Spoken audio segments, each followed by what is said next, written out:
Thank you, Mr. President, and appreciate you hosting us here today. The entire leadership of our state team was able to come by, and some of our federal partners, FEMA and the Corps of Engineers, and we're always happy to have our Congressman Weatherstroy Carter as well. I want to thank him and Representative Brass and Senator Price. It's great to have you here. The President was exactly right. It's been a week. It's been a very challenging week for people all over southeast Louisiana. And there's been an awful lot of really good work, hard work. No doubt things are better than they would have been otherwise. But we know there are a lot of people out there who are in fact hurting. And we're going to continue to work hard every single day to bring additional relief and to make progress.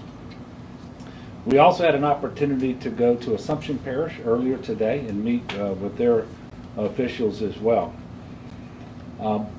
You know, we have people from all over the United States of America in Louisiana today in big numbers to try to speed relief, whether it's hundreds, actually thousands of National Guardsmen.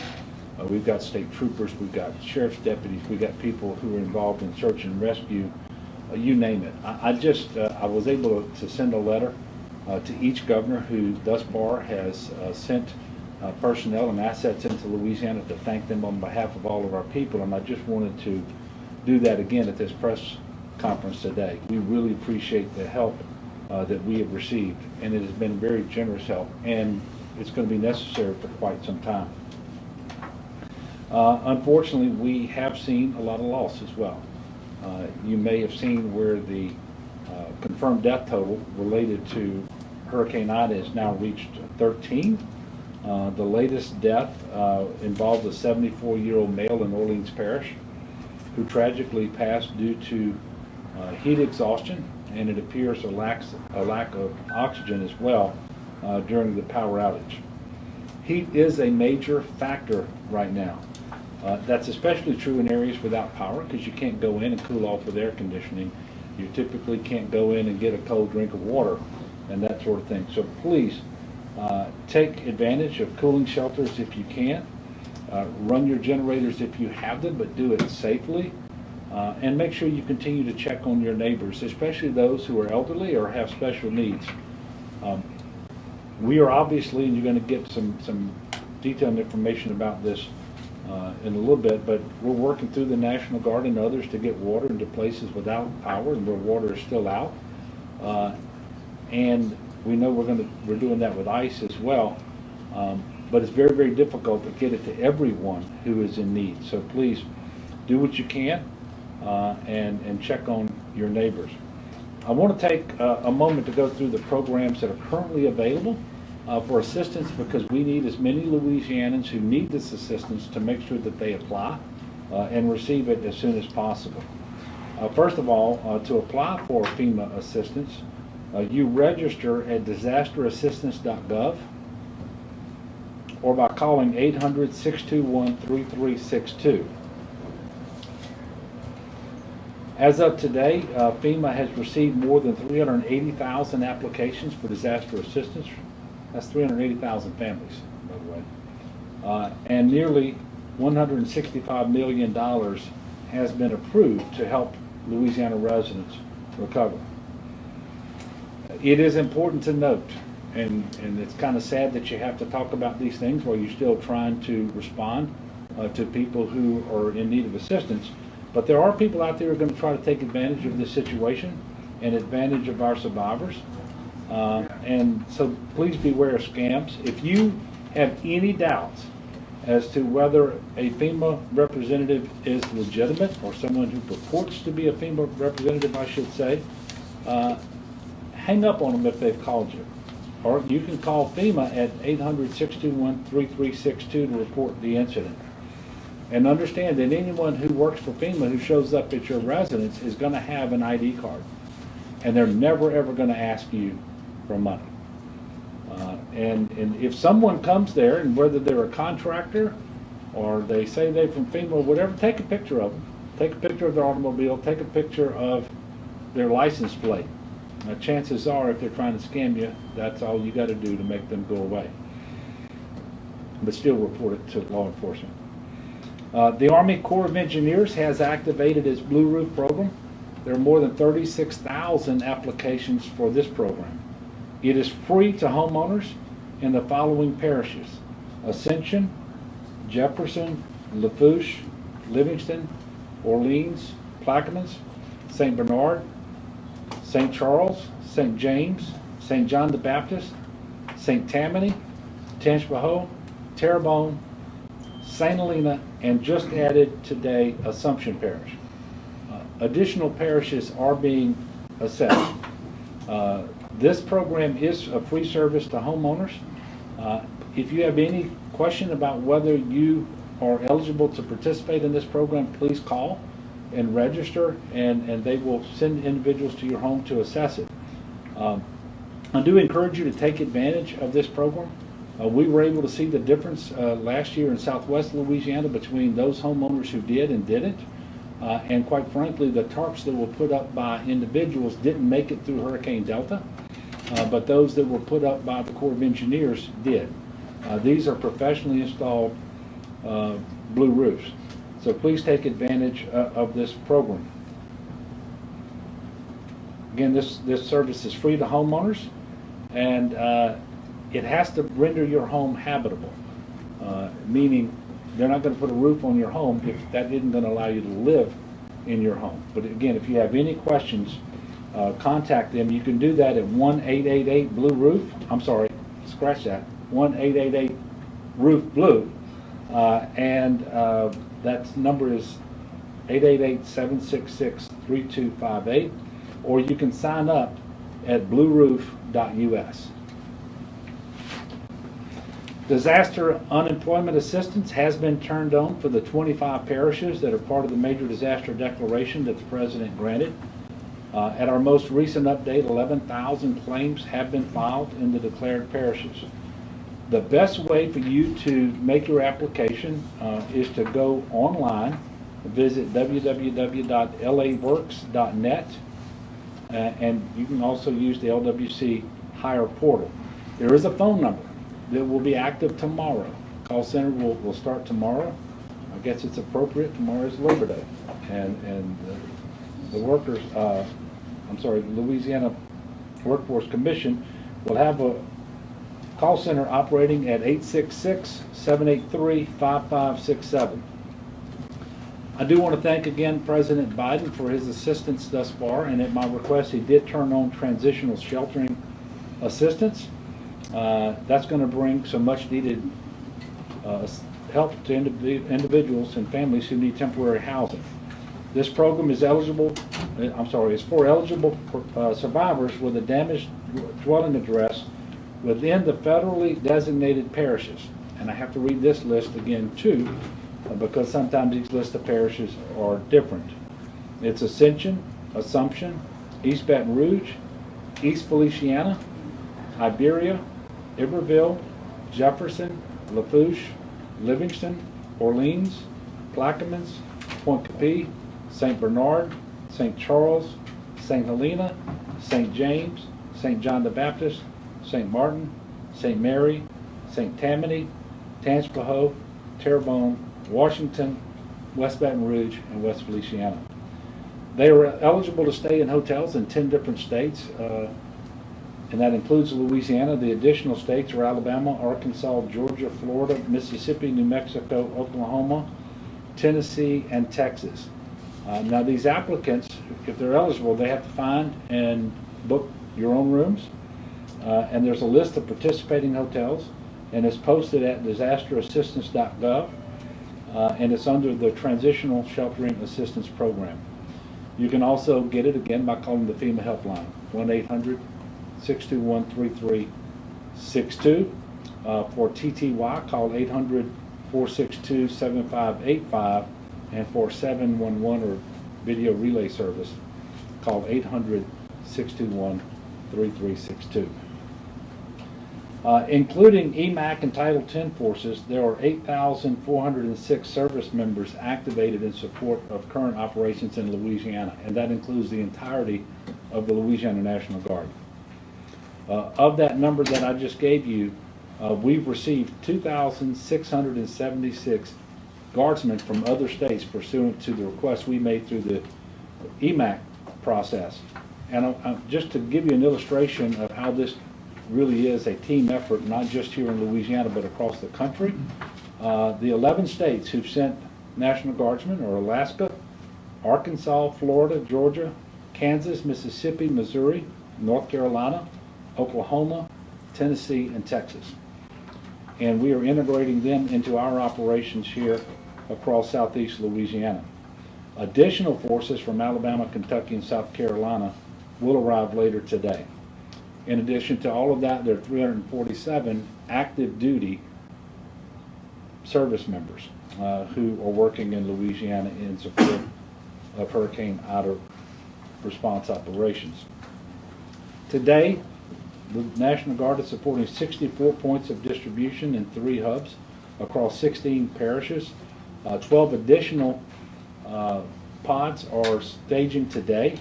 Thus far, and this is really as of last night, the National Guard has distributed right at 2.5 million meals, 117,000 tarps, more than 2.7 million liters of water, about 250,000 sandbags, and 377,000 bags of ice.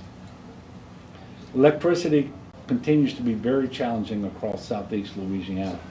There's been significant progress, but there are currently 597,371 outages. That means businesses and customers. There's a lot more than 597,000 people without power. Now, the good news is that is down from about 1.1 million at the peak. But there are still a number of parishes that are hovering right at 100% outage, and we're in one of them, St. James, but we know that is also the case at St. John the Baptist and St. Charles and Lafourche and Terrebonne as well. So we have a long way to go. There are more than 30,000 linemen in the state working to restore power, and we certainly want to thank them too, because they come from about 32 different states as well. Generator safety. The carbon monoxide poisoning has already claimed some lives after the hurricane. Please make sure that you're safely operating your generator at least 20 feet from your home in a well-ventilated area, not next to a window or a door, not in a crawl space or a garage or under your house or anything like that, and certainly not in your house. Let it cool down for 20 minutes before you refuel. And if you have a professionally installed home generator that services your whole home, you need to also take a look at that. We've had a few issues there as well. And so make sure that is functioning properly and safely. Carbon monoxide detector is absolutely critical, no matter how familiar you are with using a generator. Just to put some numbers with this, in the past 4 days, we've had at least 82 visits to the emergency departments in our hospitals across southeast Louisiana from people who suffered carbon monoxide poisoning. And 4 of the 13 deaths that I mentioned earlier have been attributable to carbon monoxide poisoning. You don't taste it, you don't smell it, you have no idea that it's there. And very, very sadly, it often gets whole families because they'll turn on the generator, go to sleep, and that's what happens. With respect to the heat, that remains a challenge as well, with heat indexes getting up to about 105 degrees every day. So drink water, take breaks. Look, your yard probably needs to be cleaned. It doesn't all have to be cleaned today.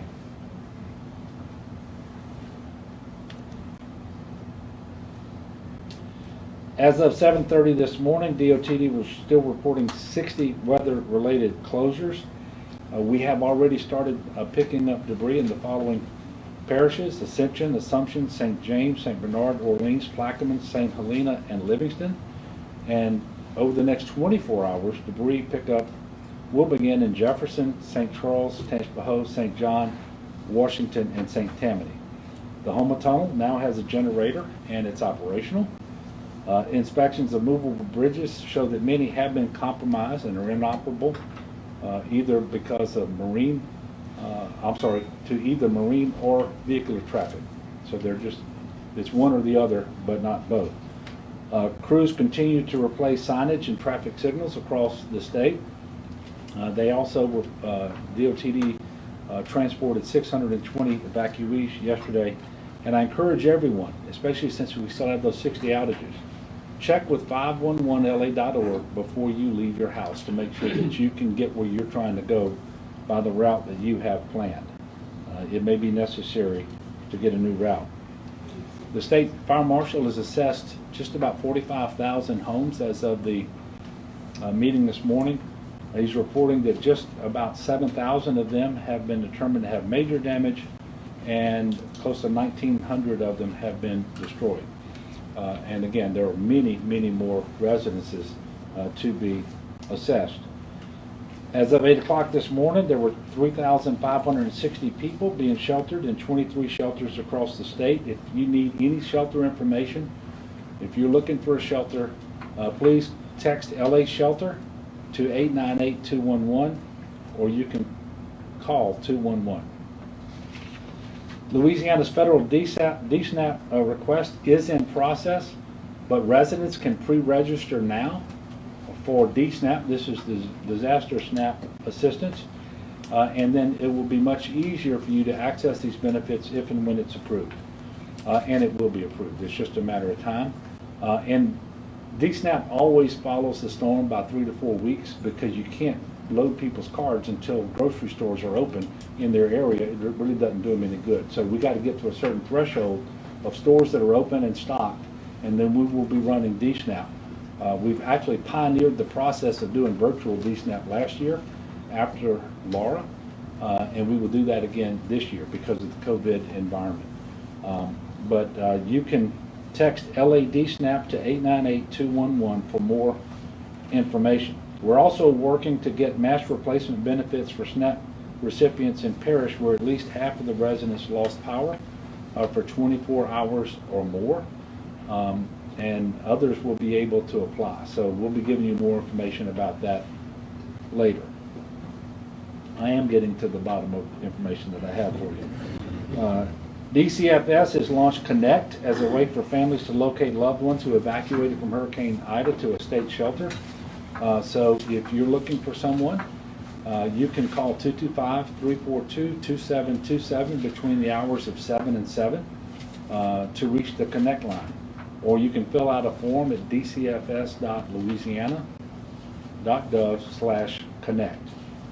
For privacy and safety reasons, DCFS cannot confirm the identities of people staying in shelters, but we will determine whether the person is in a state shelter and pass them the caller's message. People searching for loved ones in a disaster area can also use safeandwell.communityos.org. That's safeandwell.communityos.org. It's a website set up by the American Red Cross to try to locate missing friends or family members in the affected area. If you are a family member of someone who was rescued from the 7 nursing homes that have been evacuated to the facility in Independence, Louisiana, you can connect with the state as well using 211. So at this point, I'm going to ask our congressman to come up and share some comments with you. Then I'll come back, make just a couple of concluding remarks, and then we'll take your questions. Congressman? Thank you, Governor, and thank you all for being here, Mr. President, and many officials who've come together, who've been working day in and day out. Your efforts are duly noted. At the risk of being redundant, I'm going to just talk about a few things that require, and I think it's meritorious of redundancy. We know it's hot. We know it's hot, and we have senior citizens, we have children, we have animals, we have people with disabilities. If you can, during the day, if your power is out, open the doors, go outside, sit under a tree, and stay as hydrated as you possibly can. For our neighbors who are getting their power turned on, power is starting to gradually come back in certain areas. If your power is on, check on your neighbors. Check on those in the surrounding neighborhoods who may not have power.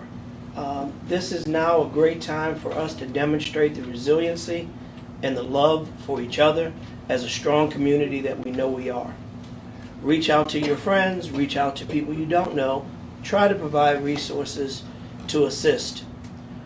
Entergy is working around the clock. There's some 25,000 power linemen that are out desperately trying to get power restored. We have to make sure that in the interim that we look out for each other. There are ice trucks that have been dispatched. Many vendors have been kind enough to donate ice. Albertsons and many others have come to town to provide water and ice and food. Pods are set up throughout communities. If you have access to the internet, don't assume your neighbor does. A lot of the information that we're transmitting through the internet, through our cell phones, through those who may have power. Many don't. So if you have information, please share it with your neighbors. We're asking that you not go on the road a lot. We know gas is at a shortage, but to the extent that you can walk, that you can travel safely to your neighbors' homes and give information to them, it will be greatly appreciated. We have to remain calm and know that help is on the way, and that every effort and possibility of manpower, people power, energy, and resources are being expended to get to you, to provide resources to you.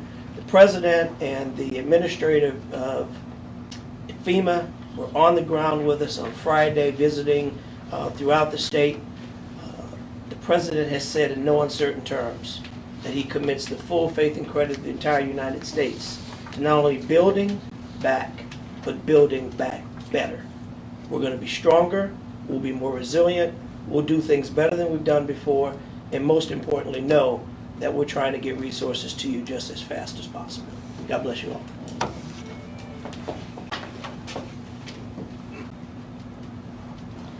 Thank you, Congressman. And tomorrow is Labor Day. And it certainly won't look like Labor Day's past, day when you typically picnic and stay home from work and enjoy time with family and friends.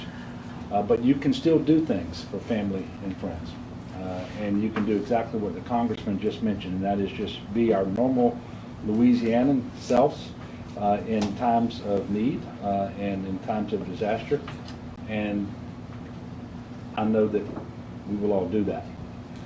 So please check on your neighbors, see what you can do for them as you take care of yourself and your family as well.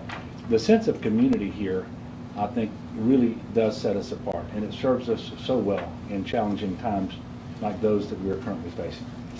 So with that, we will take a few questions. Yes, sir. Hey, Governor.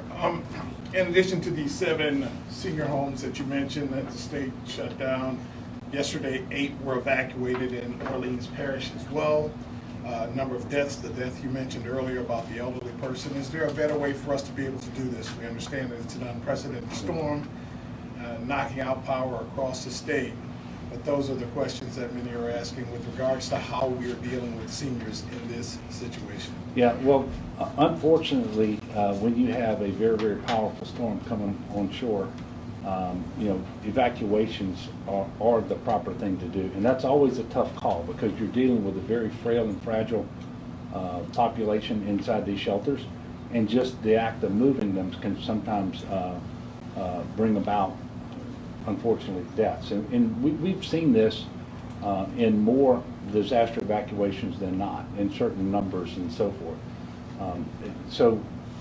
Unfortunately, I think evacuations are going to be required on occasion. The question is whether we are doing them the way that we should, and whether we're learning and incorporating those lessons learned into future evacuations and so forth. And I don't have all the answers for that right now, but what I can tell you is there were dozens and dozens of nursing homes that did evacuate and that were able to shelter their residents in shelters that proved to be hardened sufficiently and were able to house the people safely and the conditions didn't deteriorate. That is obviously not what we saw in Independence, and I know that there's an investigation going on into that now, as there should be, and we're going to see exactly what that investigation reveals. What I can tell you is any loss of life is tragic. And we need to minimize that at every turn, and that certainly includes these evacuations in these shelters. Yes, sir. I think yesterday you said you were monitoring a tropical weather system Yeah. in the south. Do you have any updates on that in the past 24 I do. hours? Well, the weather's up, the National Weather Service this morning updated that at the Unified Command Group meeting. And there is still that weather system. They don't see much chance for development as of today, and we're very thankful for that. It is going to continue to move north and east across the Gulf. It does have the potential to bring some rain to coastal Louisiana and southeast Louisiana, by the way, which we don't want and don't need. But as of right now, unless it changed since 9 o'clock this morning, they don't see much potential at all for it developing into a storm of any real significance. And we're very, very thankful for that, because that system started off in the same area and looked a lot like Ida did just a few days before landfall. But even if we don't get it from this storm, it is still early in the hurricane season. And you may remember last year we actually had 4 hurricanes that made landfall in Louisiana. This was the 5th one. Ida was the 5th one in 368 or so days, something like that.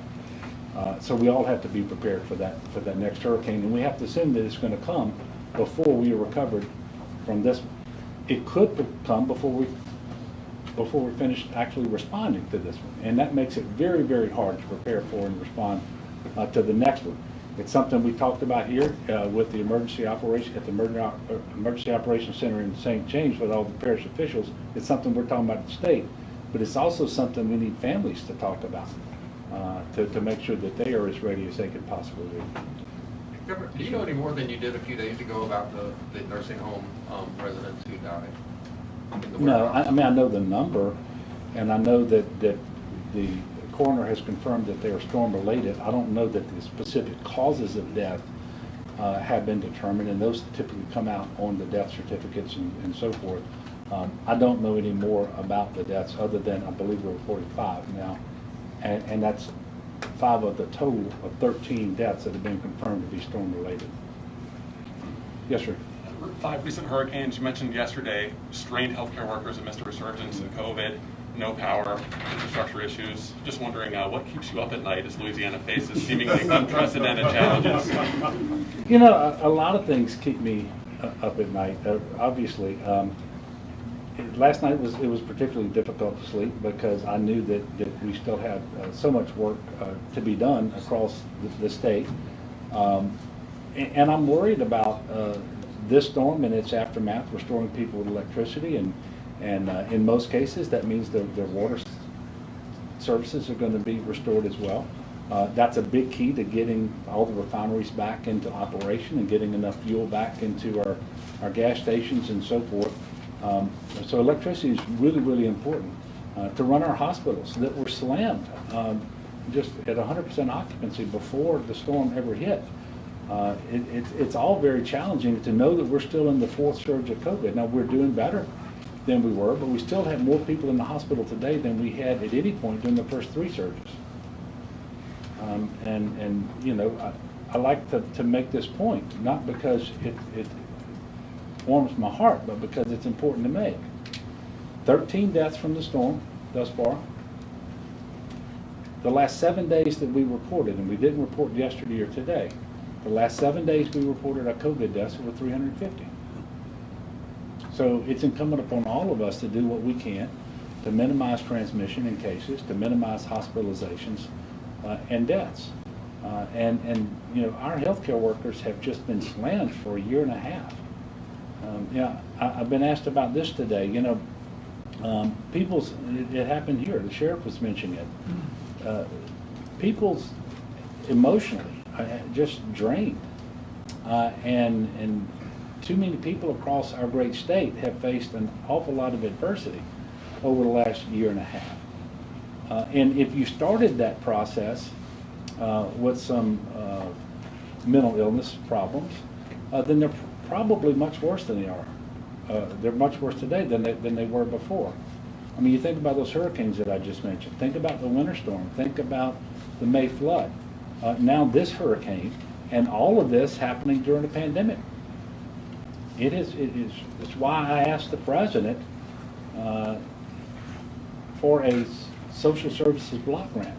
We haven't received one of those since Hurricane Katrina. But we know we have a lot of behavioral health needs. We have a lot of people with addiction disorder who need help. We need to do some things to strengthen our foster care system and foster families, because all of these disasters, this pandemic, it has an effect on all of that. And so we're really hopeful that we will get some additional assistance here in Louisiana. Last question? Governor, Yes, sir. the president's visit, any results on directly getting more gasoline and power to the state? Yeah. Well, in terms of more power, you're talking about electricity? Yes. Well, I can tell you that he had an opportunity to interact with Mr. Leo Denault, who is the CEO, not just of Entergy Louisiana, but of Entergy, the parent company, and stress the importance of doing that just as quickly as possible. And by the way, you know, for those areas of southeast Louisiana that had less damage to their generation facilities or to the transmission lines or their distribution lines, you can see pretty rapid restoration. Where you get to where the storm made landfall and hovered with the strongest winds, you're seeing the longest times for restoration, and that's common. But one of the points the president made is we've got to stop building these systems back to only the way that they were before the previous storm. We've got to start making sure that they are more resilient and that we do things smarter. And I wholeheartedly agree with that. With respect to gas, I can tell you the president has taken a number of steps, all of which are helpful. His administration has waived the red dye, or issued what I should call as a red dye waiver, so that off-road diesel can be used on the road in southeast Louisiana. They've authorized access to the Strategic Petroleum Reserve, and we have 2 refineries in Louisiana who have already gotten crude from the SPR pursuant to that, Exxon and Placid, and so that they can continue to make fuel. We know that he's waived the limits of the number of hours that truck drivers can drive, so that we can get more fuel trucks moving for longer periods of time. They also waived the rules around winter gas, because it's a little easier to refine winter gas and get it to market quicker. And so we're able to do that now, whereas we wouldn't have been able to do it before. But at the end of the day, this is the problem we have in Louisiana. 8 refineries went down. That's 2/3 of our refining capacity. It's 10% of the nation's refining capacity. 2 of those have come back up, but even when they come back up, it takes about a week or 10 days for the newly refined product to be ready to exit the refinery. Now, a grand total of 4 of the 8, we can at least access whatever product they had at the rack. So we can actually send trucks in there, for example, and that is happening. And we believe that the fuel situation has stabilized, it's not going to degrade further, and that from this day forward, it's just going to slowly get better. But there will be stations without enough gas, and there are people who are going to have to wait for some period of time in a line to get gas. And we're asking people to be patient and to be understanding. What happened at that Metairie service station is completely inexcusable, and that is not who we are as Louisianans.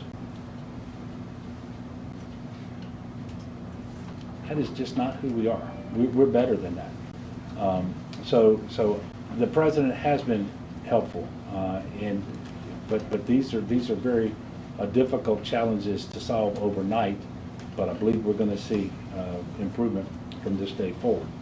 Now, I want to thank you all for continuing to cover this storm and providing accurate information to all the people across southeast Louisiana.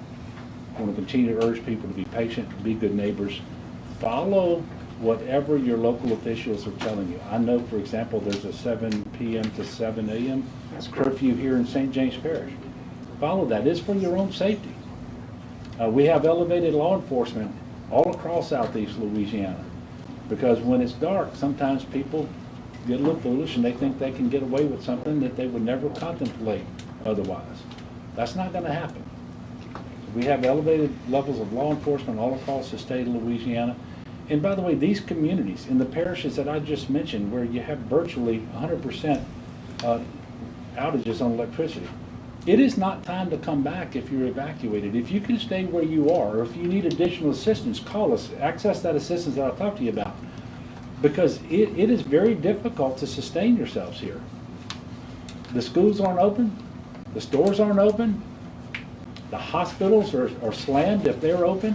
There's no electricity, no water, no stores, so please be patient. Come back when President Dufresne says it's time to come back to St. James Parish, for example.